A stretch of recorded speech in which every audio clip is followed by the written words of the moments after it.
Slowing down economic growth has actually been the only thing that has drastically stopped greenhouse gas emissions. You actually went there. So you actually want to harm people's material standard of living. You want to keep those poor countries in extreme poverty because that's what you're doing. You will keep them living in extreme poverty because you can't go from A to Z overnight. There's a reason why we went from 17th and 18th century living standards to the living standards we have today. And if you've got a problem with that, then that just says something about yourself. I can't even get my head around that logic.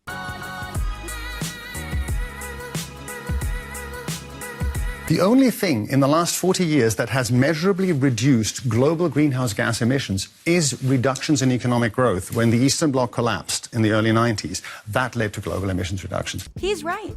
After the collapse of the Soviet Union, greenhouse gas emissions dropped by about 40%. Forget the fact that the CO2 clearly does not drive temperatures, as temperatures have actually declined, which contradicts that entire narrative. 1 year ago, the New York Times and Jerry Brown announced the California permanent drought.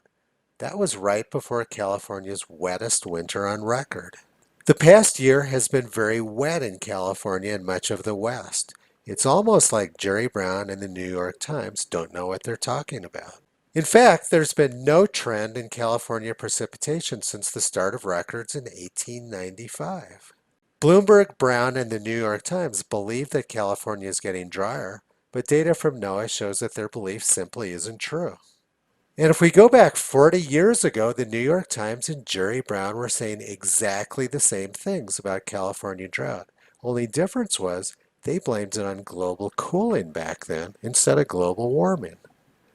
And what about their claim that days are getting hotter in the U.S.? Well, that simply isn't true. Data from NOAA shows that U.S. summer afternoons have gotten much cooler over the past century, and that they were much hotter during the 1930s. The frequency of summer days over 90 degrees has plummeted in the U.S. over the past century. U.S. summers are much cooler now than they used to be.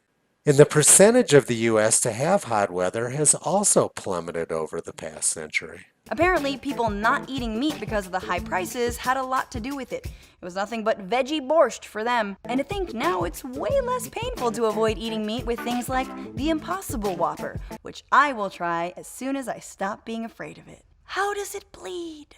The evidence is there that unless we're willing to rethink capitalism, we might have to rethink life itself, because we can't have infinite growth on a finite planet. There's the issue. You don't live under capitalism. If you did, you wouldn't have all of those government price controls. You wouldn't have all the government subsidies. You wouldn't have this mess that you see today where the government's over-regulating the private sector. You would have a free market economy. When you speak about how we live on a planet with finite resources, yes, that's correct. That's kind of the whole point of the free market economy, because with your socialism, well, we know exactly where that goes. We've been obsessed with doing more to stop climate change, making even more money, when the answer is actually keeping fossil fuels in the ground. Doing less, like Disney live-action reboots. Do less.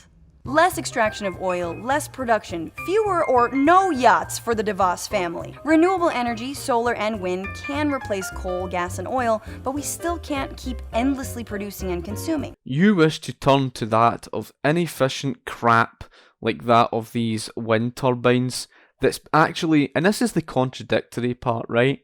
Because you are the same socialists, that's right, Francesca Fiorentini, you're the same type of socialist who loves to claim that you love the environment so much, and we shouldn't hurt our pure nature.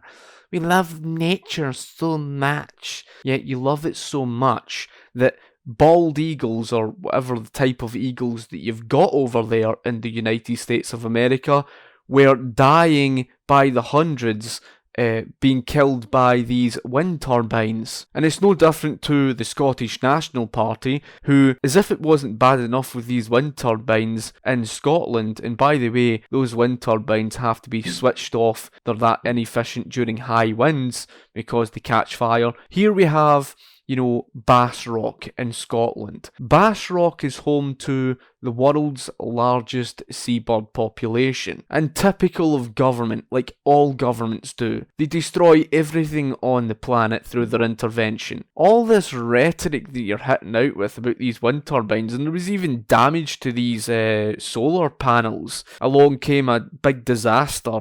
I think it was a hurricane or something that destroyed a lot of these solar panels, and each one of those must cost an absolute bomb, and who pays for it? The taxpayer. See, if you don't have the private sector, you don't have the taxpayer, because the public sector doesn't generate enough to pay, tax money. Therefore, your only option with your socialist solution is running the printing press. Tell me again how that turned out in Zimbabwe.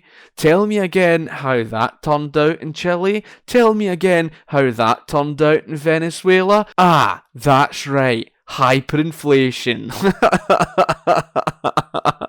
Even a UN official back in 2015 said as much, and that got the attention of Fox News' Greg Gutfeld, who quoted her on his show. This is probably the most difficult task, to intentionally transform the economic development model for the first time in human history. And predictably, that was met with red baiting. Well, she's wrong. See Mao and the 50 million dead, or Stalin. Hell, look at Venezuela right now. It's a crap show without toilet paper. Yeah. Seriously, they don't have toilet paper in Venezuela. Oh, where we're going, Greg, you won't need toilet paper, because the whole world will be one giant bidet. You can wash your face ass wherever you want. And again, this is just complete and utter silly nonsense, because the CO2 levels do not drive that of what the temperature is. And I've already shown the evidence of that from NASA. Beyond the red baiting, there's an honest question. If we slow down production, will there be jobs? Enter the Green New Deal, a plan introduced by Representative Alexandria Ocasio-Cortez and that other guy. The Green New Deal is a blueprint for a 10-year mobilization to get to net zero greenhouse gas emissions by taking major steps like moving to renewable energy and building public transportation, all with the labor of millions of newly created jobs. The problem with your argument is the very fact that government destroys far more jobs than what it creates. After all, in order to create those jobs, it has to take the money from the taxpayer, and the taxpayer works for the private sector. So less money in the pockets of the private sector, that means less jobs being created in the private sector. And in order for government to create those so-called jobs in the public sector, well, you've got one serious question that you need to answer, and that is, how are you going to pay for the massive, big, bloated public sector if it's not for the private sector? Are you going to run the printing press? Because it's every $1 to the value of the product, and for every $1 that you print, there's 1 plus debt added to the currency.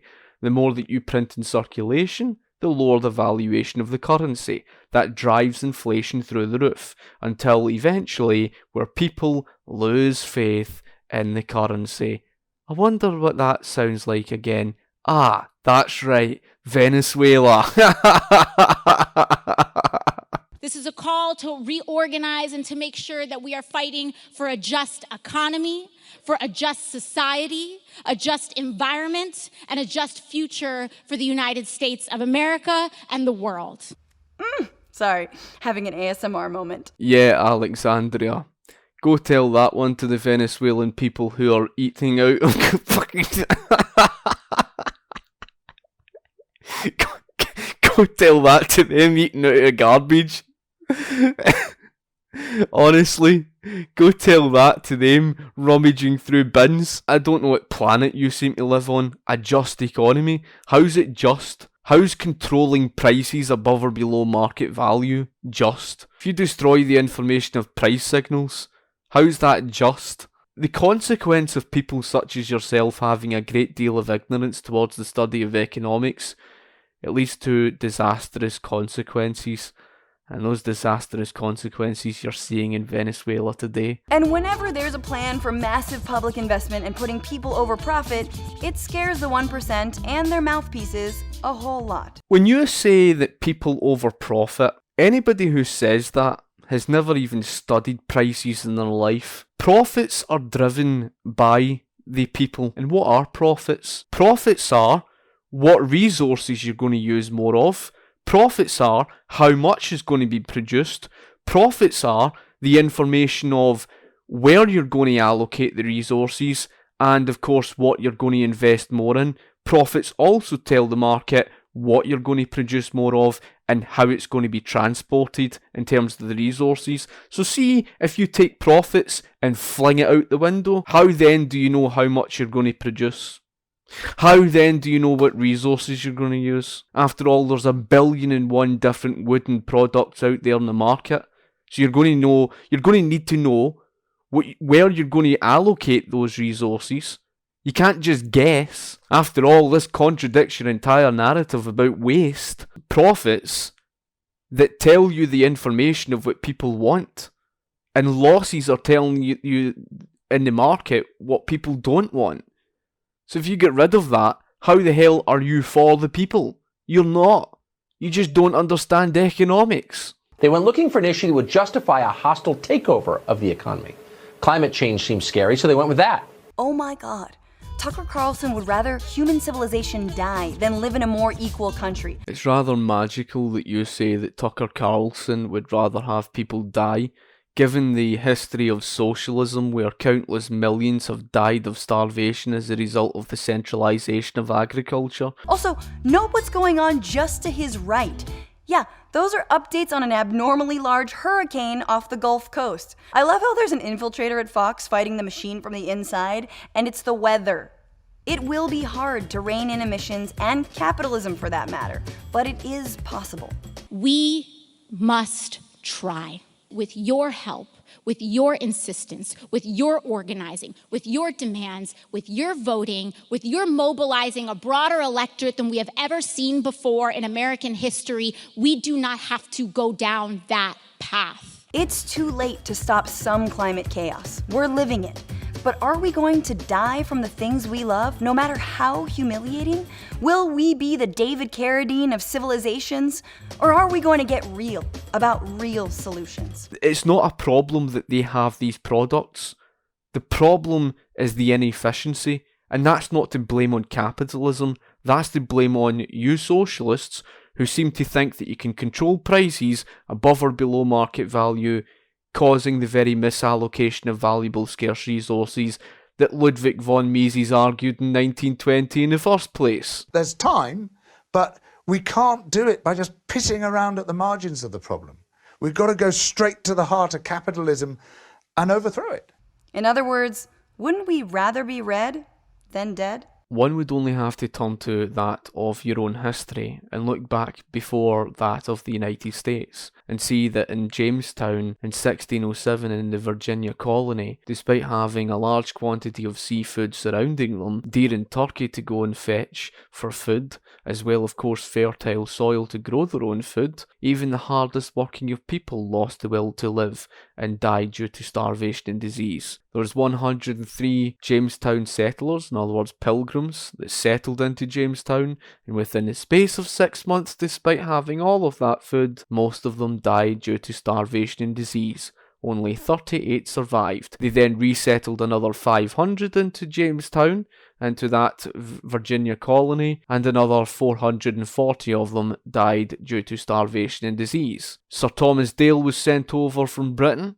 He immediately identified the problem. Do you want to know what the problem was? The absence of secure private property rights. The very problem was the communal ownership of property. That's right, the enclosure movement was exactly what put an end to the periodical famines. So how convenient of yourself to speak about red or dead or something. See if you ever had your way. More than 300 million people in your country would probably die of starvation. We've already got history to speak for itself of how bloody your communism was.